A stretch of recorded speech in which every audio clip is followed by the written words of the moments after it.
ನರೇಂದ್ರ ಮೋದಿಯವರ ಹೇಳಿಕೆಯನ್ನು ನೀವು ಕೂಡ ಗಮನಿಸಿರ್ತೀರಿ. ನಾವು ಸಂಕಷ್ಟದಲ್ಲಿದ್ದೀವಾ, ನಮ್ಮ ಭಾರತದ ಆರ್ಥಿಕ ಪರಿಸ್ಥಿತಿ ಹೇಗಿದೆ, ಅಧೋಗತಿಗೆ ಹೋಗ್ಬಿಟ್ಟಿದ್ಯಾ? ಬೇರೆ ದೇಶದಲ್ಲೆಲ್ಲ ಪೆಟ್ರೋಲ್ ಡೀಸೆಲ್ಗೆ ಬೆಲೆ ಜಾಸ್ತಿ ಮಾಡಿದ್ರೆ, ಆದರೆ ನಮ್ಮ ದೇಶದಲ್ಲಿ ಮಾಡಿಲ್ಲ. ಯಾಕೆ? ಒಂದು ವೇಳೆ ಅದು ಪೆಟ್ರೋಲ್ ಡೀಸೆಲ್ ದರ ಜಾಸ್ತಿ ಮಾಡಿದ್ರೆ ಇನ್ಫ್ಲೇಷನ್ ಜಾಸ್ತಿ ಆಗುತ್ತೆ. ಈಗ ಚಿನ್ನ ಖರೀದಿ ಬೇಡ 1 ವರ್ಷ ಅಂತ ಹೇಳ್ತಾರೆ. ಈಗ ಸಾಮಾನ್ಯ ಜನರು ಮಾತನಾಡ್ತಾರೆ, ನಾವು ಖರೀದಿ ಮಾಡೋದೇ ತುಂಬ ರೇರು, ಮದುವೆಗೆ ಹಬ್ಬಕ್ಕೆ, ಆಗಲೇ ಖರೀದಿ ಮಾಡಬೇಡಿ ಅಂತ ಹೇಳಿದ್ರೆ ಏನರ್ಥ? ಖರೀದಿ ಮಾಡಲೇಬಾರ್ದಾ? ನೀವು ಬಂಗಾರದ ಗಟ್ಟಿಗಳನ್ನು, ಬಂಗಾರ ಕಾಯಿನ್ ತಗೊಂಡ್ಬಿಟ್ಟು ಹೂಡಿಕೆ ಮಾಡ್ಕೋಬೇಡಿ. ಹೂಡಿಕೆ ಮಾಡೋದಾದರೆ ಮ್ಯೂಚುವಲ್ ಫಂಡ್ನಲ್ಲಿ ಮಾಡಿ. ಒಳ್ಳೆ ಇಂಡಸ್ಟ್ರಿಗಳಲ್ಲಿ ಮ್ಯೂಚುವಲ್ ಫಂಡ್ ಚೆನ್ನಾಗಿ ನಡೀತಾ ಇದೆ, ಶೇರ್ ಮಾರ್ಕೆಟ್, ಅಲ್ಲಿ ಇನ್ವೆಸ್ಟ್ಮೆಂಟ್ ಮಾಡಿ, ಇಲ್ಲಿ ಮಾಡಬೇಡಿ ಅಂತ. ಅದು ಕೂಡ ಏನು, 1 ವರ್ಷ ತನಕ. ಈಗ ತಲಾದಾಯ 2 ಲಕ್ಷ ಅಂತ ತೋರಿಸ್ತಾ ಇದ್ದಾರೆ, ಬಟ್ ನಿಜವಾಗ್ಲೂ ಕೂಡ 2 ಲಕ್ಷ ಇದೆಯಾ ಅಂತ ಹೇಳಿದಾಗ ನಗರ ಭಾಗದಲ್ಲಿ ಅದು ಓಕೆ, ಬಟ್ ಗ್ರಾಮೀಣ ಭಾಗದಲ್ಲಿ ಈಗಲೂ ಕೂಡ ಪ್ರಾಬ್ಲಮ್ ಇದೆಯಲ್ಲ. 10 years ಬ್ಯಾಕ್ ಎಷ್ಟಿದ್ದು? ಅವಾಗ in terms of dollar terms ಹೇಳ್ತೀನಿ, $2,200 ಇತ್ತು. ಇವತ್ತಿಗೆ 3,000 ಆಗಿದೆ. ಸೊ ಇಂಪ್ರೂವ್ ಆಗಿದೆ. ಭಾರತದ ಎಕನಾಮಿ ಸಂಕಷ್ಟದಲ್ಲಿದೆ, ಇದು ಗೌರ್ಮೆಂಟ್ನ ವೈಫಲ್ಯ. ಖಂಡಿತವಾಗಿ ಆತಂಕದಲ್ಲಿರಬೇಡಿ. ಯಾವಾಗ ಎಷ್ಟರ ತನಕ ಮೋದಿ ಸರ್ಕಾರ ಇದೆಯೋ ಅಷ್ಟರದಕ್ಕಿಂತ ಚಿಂತೆ ಮಾಡುವ ಅವಶ್ಯಕತೆ ಇಲ್ಲ. Is a very smart. ರಾಮರಾಜ್ಯ ಬರುವ ಸಂಗತಿ ಇದೆ, ಕಾದು. ನಮಸ್ಕಾರ, ನೀವು ನೋಡ್ತಾ ಇದ್ದೀರಾ ಸುಮನ್ ಟಿವಿ ಕನ್ನಡ. ನಾನು ಮಹೇಶ್ ಎಂ ದಂಡು. ಚಿನ್ನವನ್ನು ಖರೀದಿ ಮಾಡಬೇಡಿ, ಪೆಟ್ರೋಲ್ ಡೀಸೆಲ್ ಕಡಿಮೆ ಯೂಸ್ ಮಾಡಿ, ಆದಷ್ಟು ವರ್ಕ್ ಫ್ರಮ್ ಹೋಮ್, ಮನೆಯಿಂದಲೇ ಕೆಲಸ ಮಾಡಿ, ವರ್ಚುವಲ್ ಮೀಟಿಂಗ್ ಮಾಡಿ. ಇಡೀ ವಿಶ್ವ ಬಿಕ್ಕಟ್ಟಿನಲ್ಲಿದೆ, ಈಗ ದೇಶ ಒಗ್ಗಟ್ಟಾಗಬೇಕಿದೆ. ಸೊ ನಾವು ದೇಶಕ್ಕಾಗಿ ಒಂದಿಷ್ಟು ಬ್ಯಾರಿಕೇಡ್ಗಳನ್ನು ಹಾಕ್ಕೊಳ್ಳೋಣ ನಮಗೆ ನಾವೇ. ಹೈದರಾಬಾದ್ನಲ್ಲಿ ಪ್ರಧಾನಿ ನರೇಂದ್ರ ಮೋದಿಯವರ ಹೇಳಿಕೆ ದೊಡ್ಡ ಚರ್ಚೆ ಆಗ್ತಾ ಇದೆ, ರಾಜಕೀಯವಾಗಿ, ಸಾಮಾಜಿಕವಾಗಿಯೂ ಕೂಡ, ಸೋಷಿಯಲ್ ಮೀಡಿಯಾದಲ್ಲೂ ಕೂಡ. ಏನು ಚರ್ಚೆ? ಪ್ರಧಾನಿ ನರೇಂದ್ರ ಮೋದಿಯವರು ಏಕಾಏಕಿಯಾಗಿ ಈ ಹೇಳಿಕೆಯನ್ನು ಕೊಟ್ಟಿದ್ಯಾಕೆ? ಚಿನ್ನ ಖರೀದಿ ಮಾಡಬೇಡಿ ಅಂತ ಹೇಳಿದ್ರೆ ಖರೀದಿ ಮಾಡಲೇಬಾರ್ದಾ? ಖರೀದಿ ಮಾಡಿಲ್ಲ ಅಂತ ಹೇಳಿದ್ರೆ ದೇಶಕ್ಕೆ ಲಾಭನಾ? ಪೆಟ್ರೋಲ್ ಡೀಸೆಲ್ ಅನ್ನ ಕಡಿಮೆ ಯೂಸ್ ಮಾಡಿ ಅಂತ ಹೇಳಿದ್ರಲ್ವಾ? ಯಾವ ಕಾರಣಕ್ಕೆ? ವಿದೇಶಿ ವಿನಿಮಯ ಜಾಸ್ತಿ ಆಗ್ಬಿಡುತ್ತೆ. ಹಾಗಾದ್ರೆ ವಿದೇಶಿ ವಿನಿಮಯ ಅಂತ ಹೇಳಿದ್ರೆ ಏನು? ನರೇಂದ್ರ ಮೋದಿಯವರ ಹೇಳಿಕೆಯನ್ನು ನೋಡ್ತಾ ಇದ್ರೆ ದೇಶ ಸಂಕಷ್ಟದಲ್ಲಿದೆ, ಪ್ಯಾನಿಕ್ ಆಗಿದ್ದಾರಾ ಜನರು ಕೂಡ ಪ್ಯಾನಿಕ್ ಆಗ್ತಾ ಇದ್ದಾರೆ. ಏನಾಗ್ತಾ ಇದೆ? ಮತ್ತೆ ಲಾಕ್ಡೌನ್ನಂತಹ ಪರಿಸ್ಥಿತಿ ಏನಾದರೂ ಬಂದ್ಬಿಡುತ್ತಾ? 4 ಗೋಡೆಗೆ ನಾವು ಸೀಮಿತ ಆಗ್ಬಿಡ್ತೀವಾ? ಹೀಗೆ ರಾಜಕೀಯವಾಗಿ, ಸಾಮಾಜಿಕವಾಗಿ, ಸೋಷಿಯಲ್ ಮೀಡಿಯಾದಲ್ಲೂ ಕೂಡ ಚರ್ಚೆ ಆಗ್ತಾ ಇದೆ. ಹಾಗಾದರೆ ನಿಜವಾಗ್ಲೂ ಕೂಡ ಏನಾಗ್ತಾ ಇದೆ? ವಾಸ್ತವ ಸ್ಥಿತಿ ಏನು? ದೇಶ ಆರ್ಥಿಕವಾಗಿ ಹೇಗಿದೆ? ನಾವು ಭಾರತೀಯರಾಗಿ ಈಗ ಏನು ಮಾಡಬೇಕು? ಇದ್ರ ಬಗ್ಗೆ ಮಾತನಾಡಲಿಕ್ಕೆ ನಮ್ಮ ಜೊತೆಲಿದ್ದಾರೆ ಆರ್ಥಿಕ ತಜ್ಞರಾಗಿರುವಂಥ ಜೇಕಬ್ ಕ್ರಾಸ್ತಾ ಅವರು. ಸರ್ ನಮಸ್ತೆ, ಕಾರ್ಯಕ್ರಮಕ್ಕೆ ಸ್ವಾಗತ. ಸರ್, ನೇರವಾಗಿ ಪ್ರಶ್ನೆಗಳಿಗೆ ಬರ್ತೀನಿ. ನರೇಂದ್ರ ಮೋದಿಯವರ ಹೇಳಿಕೆಯನ್ನು ನೀವು ಕೂಡ ಗಮನಿಸಿರ್ತೀರಿ. ಈಗ ಎಲ್ಲ ಜನರಲ್ಲಿ ಮತ್ತು ಇಡೀ ದೇಶದಾದ್ಯಂತ ಚರ್ಚೆ ಏನು ಅಂತ ಹೇಳಿದ್ರೆ, ನಾವು ಸಂಕಷ್ಟದಲ್ಲಿದ್ದೀವಾ, ನಮ್ಮ ಭಾರತದ ಆರ್ಥಿಕ ಪರಿಸ್ಥಿತಿ ಹೇಗಿದೆ, ಅಧೋಗತಿಗೆ ಹೋಗ್ಬಿಟ್ಟಿದ್ಯಾ? ಸೊ ನರೇಂದ್ರ ಮೋದಿಯವರ ಹೇಳಿಕೆ ಬಗ್ಗೆ ಫಸ್ಟ್ ರಿಯಾಕ್ಷನ್ ಏನು? ಖಂಡಿತವಾಗಿ ನಾವು ಸಂಕಷ್ಟದಲ್ಲಿಲ್ಲ. ಯಾಕಂದರೆ ಕೆಲವು ಸತಿ ನಿಮಗೆ ಜ್ವರ ಬರುವ ಸಮಯದಲ್ಲಿ ನೀವೇನು ಮಾಡ್ತೀರಾ? ರೆಸ್ಟ್ ತೊಗೊಳ್ತೀರಾ, ಓಡಾಟ ಕಮ್ಮಿ ಮಾಡ್ತೀರಾ, ಅಷ್ಟೇ. ಅಂದರೆ ಜ್ವರ ಬರುವ ಸಂಗತಿ ಇದೆ, ಅದಕ್ಕೋಸ್ಕರ ಸ್ವಲ್ಪ ರೆಸ್ಟ್ ಮಾಡಿಕೊಳ್ಳಿ, ನಿಮ್ಮ ವಿಶ್ರಾಮ ಕೊಡಿ ನಿಮ್ಮ ದೇಹಕ್ಕೆ 1 ವರ್ಷ ತನಕ, ಅಷ್ಟೇ. ಬೇರೆ ಏನೂ ಇಲ್ಲ. ಆರ್ಥಿಕ ಸ್ಥಿತಿ ನಮ್ಮದು ಭಾಳ ಚೆನ್ನಾಗಿದೆ. ಅಂದರೆ ಕಂಪೇರ್ಡ್ ಟು ಅದರ್ ಕಂಟ್ರೀಸ್, ಬೇರೆ ದೇಶವನ್ನು ನಾವು ಕಂಪೇರ್ ಮಾಡಿದ್ರೆ ನಮ್ಮ ಆರ್ಥಿಕ ಸ್ಥಿತಿ ಭಾಳ ಚೆನ್ನಾಗಿದೆ. Take for example, petrol diesel, ನಮ್ಮ ಡಾಲರ್ ಬೆಲೆ ಬ್ಯಾರೆಲ್ ಮೇಲೆ $65 ಇರೋದನ್ನು ಇವಾಗ $105 ಹೋಯ್ತು. ಅದನ್ನು ಪೆಟ್ರೋಲ್ ಡೀಸೆಲ್ ಜಾಸ್ತಿ ಮಾಡಿದಾರಾ? ಮಾಡಿಲ್ಲ. ಆದರೆ ಬೇರೆ ದೇಶದಲ್ಲಿ ಟೇಕ್ ಅಮೇರಿಕಾ, ಅಷ್ಟೊಂದು ದೊಡ್ಡ ಬಿಡದಾದ ಒಂದು ದೇಶ ಅದು. ಅಲ್ಲಿ ಗ್ಯಾಲನಿಗೆ $2 ಇರೋದು $10 ಆಗಿದೆ. ಅಂದರೆ ಅರ್ಥ ಏನು? ಬೇರೆ ದೇಶದಲ್ಲೆಲ್ಲ ಪೆಟ್ರೋಲ್ ಡೀಸೆಲ್ಗೆ ಬೆಲೆ ಜಾಸ್ತಿ ಮಾಡಿದ್ರೆ, ಆದರೆ ನಮ್ಮ ದೇಶದಲ್ಲಿ ಮಾಡಿಲ್ಲ. ಯಾಕೆ? ಒಂದು ವೇಳೆ ಅದು ಪೆಟ್ರೋಲ್ ಡೀಸೆಲ್ ದರ ಜಾಸ್ತಿ ಮಾಡಿದ್ರೆ ಇನ್ಫ್ಲೇಷನ್ ಜಾಸ್ತಿ ಆಗುತ್ತೆ. ಇನ್ಫ್ಲೇಷನ್ ಜಾಸ್ತಿ ಆದರೆ ಏನಾಗುತ್ತೆ? ಜನಸಾಮಾನ್ಯರಿಗೆ ಮೇಲೆ ತೊಂದರೆ ಬರುತ್ತೆ. ಅಂದರೆ ಪಾಪ 2 ವೀಲರ್ ಹಿಡ್ಕೊಂಡ್ಬಿಟ್ರು ಪೆಟ್ರೋಲ್ಗೆ ಅವನು ₹100 ಕೊಡ್ಬೋದು, 110 ಕೊಟ್ಟರೆ ಅವನಿಗೆ ಬೆಲೆ ಜಾಸ್ತಿ ಆಗುತ್ತೆ, ಇನ್ಫ್ಲೇಷನ್ ಜಾಸ್ತಿ ಆಗುತ್ತೆ. ಅದಕ್ಕೋಸ್ಕರ ನೋಡಿ, ಈ ಆಯಿಲ್ ಪ್ರೊಡ್ಯೂಸಿಂಗ್ ಕಂಪನೀಸ್ ಎಲ್ಲ ಇದೆಯೋ ಅವರಿಗೆ ದಿವಸಕ್ಕೆ ಕಮ್ಮಿ ಅಂದ್ರೂ 1.4 lakhs crores ದಿವಸಕ್ಕೆ ನಷ್ಟ ಆಗ್ತಾ ಇದೆ. ಆ ಥರ ನಷ್ಟ ಆದ್ರೂ ಇಲ್ಲಿ ನಾವು ಡೀಸೆಲ್ ಬೆಲೆ, ಪೆಟ್ರೋಲ್ ಬೆಲೆ ಜಾಸ್ತಿ ಮಾಡಿಲ್ಲ. ಅದಕ್ಕೋಸ್ಕರ ಇವಾಗ ಸ್ವಲ್ಪ ಸ್ಥಿತಿ ಹದಗೆಟ್ಟುವ ಸಾಧ್ಯತೆ ಇದೆ ಅಂದ್ಬಿಟ್ಟು ಮುಂಚಿತವಾಗಿ ನಮ್ಮ ಪ್ರೈಮ್ ಮಿನಿಸ್ಟರ್ ಮೋದಿಯವರಿಗೆ ಸಿಕ್ಕಿದೆ. ಯಾಕೆಂದರೆ ಈಗ ಸ್ಟ್ರೇಟ್ ಆಫ್ ಹಾರ್ಮೋಸ್ನಲ್ಲಿ ಕೆಲವು ಸತಿ ಸೀಸ್ ಫೈರ್ ಡಿಕ್ಲೇರ್ ಮಾಡಿದ್ರು, ಕೆಲವು ಸತಿ ಓಪನ್ ಆಯಿತು, ಸೀಸ್ ಫೈರ್ ಕ್ಯಾನ್ಸಲ್ ಅಂತ ಹೇಳಿಬಿಟ್ರು. ಅಂದರೆ ಆ ಡೊನಾಲ್ಡ್ ಟ್ರಂಪ್ ಭಾರತದ ಅಮೆರಿಕದ ಪ್ರೆಸಿಡೆಂಟು ಬೆಳಗ್ಗೆ ಒಂದು ಹೇಳಿದ್ರೆ ಸಾಯಂಕಾಲ ಏನು ಹೇಳ್ತಾ ಇದ್ದಾರೆ. ಅಂದರೆ ಅವನು ಹುಚ್ಚನಾಗಿದ್ದಾನೆ ನನಗೆ. ಅಂದರೆ ಅವನು ಯಾವ ರೀತಿ ಏನು ಮಾಡ್ಬೋದು ಗೊತ್ತಿಲ್ಲ. ಯಾಕಂದರೆ ಗಲ್ಫ್ ದೇಶದಲ್ಲಿ, ಮಧ್ಯಪ್ರಾಚ್ಯದಲ್ಲಿ ಏನೆಲ್ಲ ಆಯಿಲ್ ಕಂಪನೀಸ್ಗಳು ಇವು ತಯಾರು ಮಾಡುವವರು ಎಲ್ಲ ಸ್ಟ್ರೇಟ್ ಆಫ್ ಹಾರ್ಮೋಸ್ನಲ್ಲೇ ಬರಬೇಕು ಆಯಿಲ್. ನಮ್ಮ ಹತ್ರ ಆಯಿಲ್ ತಯಾರಿ ಮಾಡುವ ವಿಧಾನನೇ ಇಲ್ಲ, ನಮ್ಮ ಹತ್ರ ಆಯಿಲ್ ಇಲ್ಲ. ಸೊ ಎಲ್ಲ ಈ ಕ್ರೂಡ್ ಆಯಿಲ್ ಅಲ್ಲಿಂದ ಬರುವಾಗ ಅಲ್ಲಿ ಸ್ಟ್ರೇಟ್ ಆಫ್ ಹಾರ್ಮೋಸ್ ಕ್ಲೋಸ್ ಮಾಡಿದ್ರೆ ಏನು ಮಾಡ್ತೀರಾ? ಇದಕ್ಕೋಸ್ಕರ ಮುಂಚೂಣಿಯಾಗಿ ಸೊ 1 ವರ್ಷ ತನಕ ಸ್ವಲ್ಪ ಡೀಸೆಲ್ ಪೆಟ್ರೋಲ್ನ ಸ್ಪೆಂಡ್ ಮಾಡೋದು ಕಮ್ಮಿ ಮಾಡಿ, ಮೆಟ್ರೋ ಬಸ್ಗಳನ್ನು ಉಪಯೋಗಿಸಿ.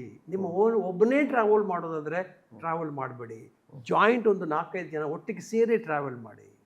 ಆಮೇಲೆ ಬಂಗಾರ ಅವನ್ನ ಖರೀದಿ ಮಾಡೋದನ್ನು ಅನವಶ್ಯವಾಗಿ ಖರೀದಿ ಮಾಡಬೇಡಿ. ಯಾಕಂದರೆ ಕಳೆದ 15 ಡೇಸ್ನ ರಿಪೋರ್ಟು ನೋಡಿದ್ರೆ ಈ ಇನ್ವೆಸ್ಟ್ಮೆಂಟ್ ಹೂಡಿಕೆ ಮಾಡೋದು ಬಂಗಾರದ ಗಟ್ಟಿ, ಬಂಗಾರದ ಕಾಯಿನ್, ಆಮೇಲೆ ಬಂಗಾರದ ಆಭರಣದ ಮೇಲೆ ಇನ್ವೆಸ್ಟ್ಮೆಂಟ್ ಮಾಡಿಲ್ಲ ಜನಗಳು. ಇದು ಒಂದು ಸುಮಾರು ಕಳೆದ 15 ಡೇಸ್ನಲ್ಲಿ $39 ಬಿಲಿಯನ್ ಸ್ಪೆಂಡ್ ಆಗಿದೆ. $39 ಬಿಲಿಯನ್. ಇದು ರಿಪೋರ್ಟ್ ಹೋಗಿ ನಮ್ಮ ಮೋದಿ ಸಾಹೇಬರಿಗೆ, ಇದು ಹಿಂಗೆ ಬಿಟ್ಟರೆ ಕಷ್ಟ ಆಗುತ್ತೆ. ಯಾಕಂದರೆ ಬಂಗಾರ ನಮ್ಮ ಹತ್ರ ಇಲ್ಲ, ನಾವು ಇಂಪೋರ್ಟ್ ಮಾಡಬೇಕು. ಯಾವಾಗ ನಾವು ಇಂಪೋರ್ಟ್ ಮಾಡಿದ ಬಂಗಾರ ಒಂದು ವೇಳೆ ಆಭರಣ ಮಾಡಿ ಸೇಲ್ ಮಾಡಿದ್ರೆ ಅದು ವ್ಯಾಲ್ಯೂಡೇಷನ್ ಬರುತ್ತೆ. ಇದು ಆಭರಣ ಸೇಲ್ ಆಗಿಲ್ಲ, ಖಾಲಿ ಬಂಗಾರದ ಗಟ್ಟಿ, ಬಂಗಾರದ ಕಾಯಿನ್ ಇಂಥವದ್ದೇ ಸೇಲ್ ಆಗಿದೆ ವಿನಃ ಅದು ಹೂಡಿಕೆಗೋಸ್ಕರ. ಅಂದರೆ ಈ ಹೂಡಿಕೆ ಬಂಗಾರದ ಮೇಲೆ ಮಾಡಿದ್ರೆ ನಿಮಗೆ ಮ್ಯೂಚುವಲ್ ಫಂಡ್ ಮೇಲೆ ಹೂಡಿಕೆ ಕಮ್ಮಿ ಬರುತ್ತೆ ಇಲ್ವೋ? ಬೇರೆ ಎಲ್ಲಿ ಹೂಡಿಕೆ ಮಾಡಲಿಕ್ಕೆ ಆಗಲ್ಲ. ಸೊ ಮ್ಯೂಚುವಲ್ ಫಂಡ್ನಲ್ಲಿ ನೀವು ಹೂಡಿಕೆ ಮಾಡಿದ್ರೆ ಅಟ್ಲೀಸ್ಟ್ ಕಂಪನಿ ಸುಧಾರಣೆ ಆಗುತ್ತೆ, ಕಂಪನಿ ಒಳ್ಳೆಯದಾಗುತ್ತೆ, ನಮ್ಮ ದೇಶದಲ್ಲಿ ಇರುತ್ತೆ ಕಾಸು. ಇಲ್ಲಿ ನೀವು ಬಂಗಾರ ತಗೊಂಡ್ರೆ ನಮ್ಮ ಫಾರಿನ್ ಕರೆನ್ಸಿ ಬೇರೆ ಬೇರೆ ದೇಶಕ್ಕೆ ಹೋಗುತ್ತೆ. ಸೊ ಅದಕ್ಕೋಸ್ಕರ ಅದನ್ನು ಕಂಟ್ರೋಲ್ ಮಾಡೋಕ್ಕೋಸ್ಕರ ಅವ್ರು ಏನು ಹೇಳಿದ್ದಾರೆ, 1 ವರ್ಷ ತನಕ ನನಗೆ ಸಾಥ್ ಕೊಡಿ, ಅನವಶ್ಯಕವಾಗಿ ಬಂಗಾರ ತಗೋಬೇಡಿ. ಒಂದು ವೇಳೆ ನಿಮ್ಗೆ ಮದುವೆಗಿದೆ ಮಿತವಾಗಿ ಸ್ಪೆಂಡ್ ಮಾಡಿ 1 ವರ್ಷ ತನಕ ಅಷ್ಟೇ. ಓಕೆ, ಈಗ ನೀವು ಹೇಳ್ತಾ ಇದ್ರಿ ಪೆಟ್ರೋಲ್ ಡೀಸೆಲ್ ರೇಟ್ ಜಾಸ್ತಿ ಆಗಿಲ್ಲ ಅಂತ ಹೇಳಿ. ಈಗ ಮತ್ತೊಂದು ಪ್ರಶ್ನೆ ಬರುತ್ತೆ. ಕೋವಿಡ್ ಟೈಮಲ್ಲಿ ಕಚ್ಚಾ ತೈಲದ ಕ್ರೂಡ್ ಆಯಿಲ್ ರೇಟ್ ಕಡಿಮೆ ಆಗಿತ್ತು, ಬ್ಯಾರೆಲ್ ಕಡಿಮೆ ಆಗಿತ್ತು. ಆಗ ದೇಶದಲ್ಲಿ ರೇಟ್ ಕಡಿಮೆ ಆಗಲಿಲ್ವಲ್ಲ, ಈಗ ರೇಟ್ ಕಡಿಮೆ ಆಗ್ತಿಲ್ಲ ಅಂತ ಹೇಳ್ತಾ ಇದ್ರಿ, ಬಟ್ ಮುಂದೆ ಜಾಸ್ತಿ ಆಗುತ್ತೆ ಅಂತಲೂ ಕೂಡ ರಿಪೋರ್ಟ್ಸ್ ಇದೆ. ಅಂದರೆ ಈಗ ಪ್ರೆಸೆಂಟ್ ಸಿಚುವೇಶನ್ ನೋಡಿದ್ರೆ ಈಗ ಜಾಸ್ತಿ ಮಾಡ್ತಿಲ್ಲ, ಬಟ್ ಮುಂದೆ ಮಾಡ್ತಾರೆ ಅಂತ ಹೇಳಿ. ಈ ಸಂದರ್ಭದಲ್ಲಿ ನರೇಂದ್ರ ಮೋದಿಯವರ ಹೇಳಿಕೆಯನ್ನು ಗಮನಿಸಿದಂತಹ ಸಂದರ್ಭದಲ್ಲಿ ದೇಶ ಆರ್ಥಿಕವಾಗಿ ಬೆಳೀತಿದೆಯೋ ಇಲ್ವೋ ಅನ್ನೋದೇ ದೊಡ್ಡ ಪ್ರಶ್ನೆ ಬಂದ್ಬಿಡುತ್ತಲ್ವಾ. ಈಗ ಆರ್ಥಿಕವಾಗಿ ಮುಂಚೂಣಿಯಲ್ಲಿ ಇರುವಂತಹ ದೇಶ ಭಾರತ ಅಲ್ವಾ, ಬಟ್ ಆರ್ಥಿಕವಾಗಿ ಮುಂಚೂಣಿಯಲ್ಲಿರುವಂತಹ ಭಾರತ ದೇಶದಲ್ಲೇ ಪೆಟ್ರೋಲ್ ರೇಟ್ ಜಾಸ್ತಿ ಆಗುತ್ತೆ, ಡೀಸೆಲ್ ರೇಟ್ ಜಾಸ್ತಿ ಆಗುತ್ತೆ, ಎಲ್ಲ ವಸ್ತುಗಳ ದರ ಜಾಸ್ತಿ ಆಗ್ತಾ ಇದೆ ಅಂತ ಹೇಳಿದ್ರೆ ಇದರ ಅರ್ಥ ಏನು? ಇದೇ ಥರ ಇನ್ನೊಂದು ಡೌಟ್ ಇತ್ತು. ಇಲೆಕ್ಷನ್ ಆಗಿ ರಿಸಲ್ಟ್ ಬಂದ ತಕ್ಷಣ ನೋಡಿ ಪೆಟ್ರೋಲ್ ಡೀಸೆಲ್ ಜಾಸ್ತಿ ಮಾಡ್ತಾರೆ ಅಂದ್ಬಿಟ್ಟು ಮಾಡಿದಾರಾ? ಅಲ್ಲ, ಮಾಡಿ. ಕಮರ್ಷಿಯಲ್ ಸಿಲಿಂಡರ್ ಗ್ಯಾಸ್ ಜಾಸ್ತಿ ಆಗಿದೆ, ಅದು ಕಮರ್ಷಿಯಲ್ಗೆ. ಬಟ್ ಪೆಟ್ರೋಲ್ ಡೀಸೆಲ್ ದರ ಜಾಸ್ತಿ ಮಾಡಿಲ್ಲ. ಬಟ್ ಪ್ರಿಪೇರ್ ಆಗಿರ್ಬೇಕು ಅದಕ್ಕೂ. ಅದಕ್ಕೂ ಅಂದರೆ ಇಲ್ಲಿ 1.4 lakhs crores ದಿವಸಕ್ಕೆ ಈ ಆಯಿಲ್ ಪ್ರೊಡ್ಯೂಸಿಂಗ್ ಕಂಪನೀಸ್ ಲಾಸ್ ಆಗುತ್ತಂದ್ರೆ, ಈಗ ನೀವು ಒಂದು ಪ್ರಶ್ನೆ ಕೇಳಿ, ಕೋವಿಡ್ ಟೈಮ್ನಲ್ಲಿ ಯಾಕೆ ಬ್ಯಾರೆಲ್ ಮೇಲೆ ಬ್ಯಾರೆಲ್ ಮೇಲೆ ಆವಾಗ $65 ಬಂದಿತ್ತು. ಅದಕ್ಕಿಂತ ಮುಂಚೆ $120 ಇತ್ತು. ಹೌದು, ಡಾಲರ್ ಬೆಲೆ 65-63 ಬಂದಾಗ ಕೂಡ ಇವರು ರೇಟ್ ಕಮ್ಮಿ ಮಾಡಿಲ್ಲ. ಯಾಕೆಂದ್ರೆ ಯಾವಾಗ ಬ್ಯಾರಲ್ ಮೇಲೆ ರೇಟ್ ಜಾಸ್ತಿ ಆಗ್ತಿತ್ತು ಆವಾಗ ಇದು ಜಾಸ್ತಿ ಮಾಡಿರಲಿಲ್ಲ, ಪೆಟ್ರೋಲ್ ಡೀಸೆಲ್ ಮೇಲೆ ಜಾಸ್ತಿ ಮಾಡಿರಲಿಲ್ಲ.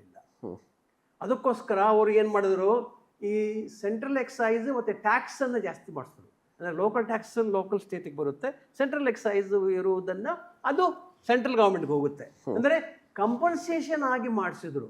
ಅಂದರೆ ಬ್ಯಾಲೆನ್ಸ್ ಆಫ್ ಪೇಮೆಂಟನ್ನು ಸರಿ ಮಾಡೋಕ್ಕೋಸ್ಕರ ಮಾಡಿದ್ರು. So it is stability of finance.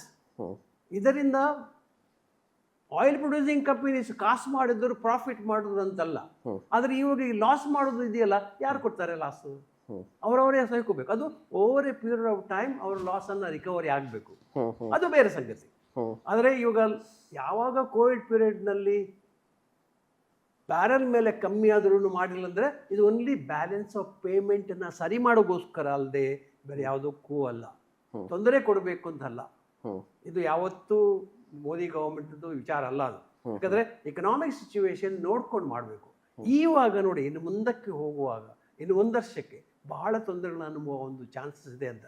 ಅದೂ ಕೂಡ ಅಲ್ಲದೆ ಈ ತೈವಾನ್ನಲ್ಲಿ ಇವಾಗ ಚೈನಾ ತೈವಾನ್ನ ಎಕ್ವೈರ್ ಮಾಡಲಿಕ್ಕೆ ನೋಡ್ತಾ ಇದೆ.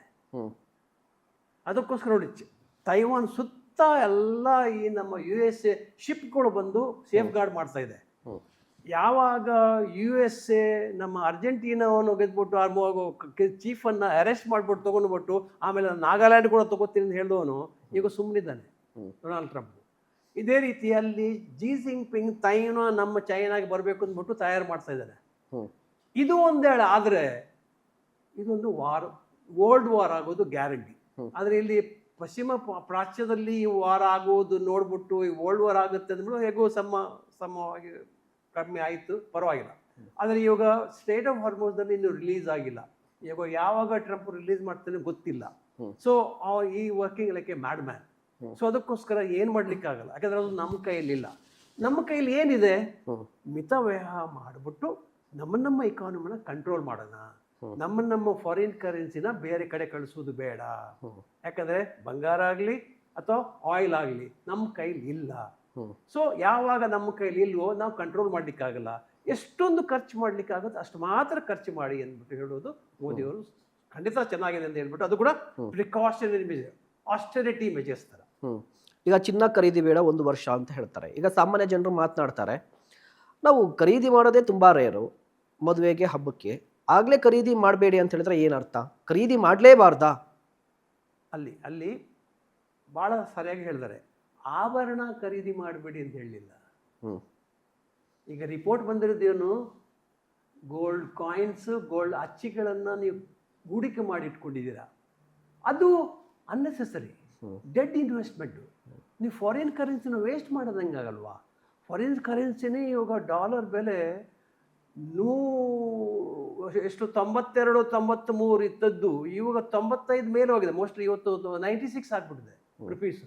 ಅಂದರೆ ಅಷ್ಟೊಂದು ಕುಸಿತ ಆಗಿದ್ರೆ ಅಂದರೆ ನಾವು ಫಾರಿನ್ ಕರೆನ್ಸಿನ ಅನ್ನೆಸರಿಲಿ ಹೂಡಿಕೆ ಮಾಡ್ತಿದ್ದುವಾ? ಇದು ತಪ್ಪಲ್ವಾ? ಸೊ ಅದಕ್ಕೋಸ್ಕರ ಅದು ಮಾಡಬೇಡಿ. ನೀವು ಬಂಗಾರದ ಗಟ್ಟಿಗಳನ್ನು, ಬಂಗಾರ ಕಾಯಿನ್ ತಗೊಂಡ್ಬಿಟ್ಟು ಹೂಡಿಕೆ ಮಾಡ್ಕೋಬೇಡಿ. ಹೂಡಿಕೆ ಮಾಡೋದಾದರೆ ಮ್ಯೂಚುವಲ್ ಫಂಡ್ನಲ್ಲಿ ಮಾಡಿ. ಒಳ್ಳೆ ಇಂಡಸ್ಟ್ರಿಗಳಲ್ಲಿ ಮ್ಯೂಚುವಲ್ ಫಂಡ್ ಚೆನ್ನಾಗಿ ನಡೀತಾ ಇದೆ, ಶೇರ್ ಮಾರ್ಕೆಟು, ಅಲ್ಲಿ ಇನ್ವೆಸ್ಟ್ಮೆಂಟ್ ಮಾಡಿ, ಇಲ್ಲಿ ಮಾಡಬೇಡಿ ಅಂತ. ಅದು ಕೂಡ ಏನು, 1 ವರ್ಷ ತನಕ, ಬೇರೆ ಏನೂ ಇಲ್ಲ. ಖರೀದಿ ಮಾಡಲೇಬೇಡಿ ಅಂತ ಹೇಳಿಲ್ಲ. ಅದು ಹೇಳಿದ ತಕ್ಷಣ ಏನಾಯಿತು ನೋಡಿ, ಇವಾಗ ಕಸ್ಟಮ್ ಡ್ಯೂಟಿಯನ್ನು ಜಾಸ್ತಿ ಮಾಡಿಬಿಟ್ರು. 6% ಇರೋದನ್ನು 15% ಮಾಡಿದ್ರು.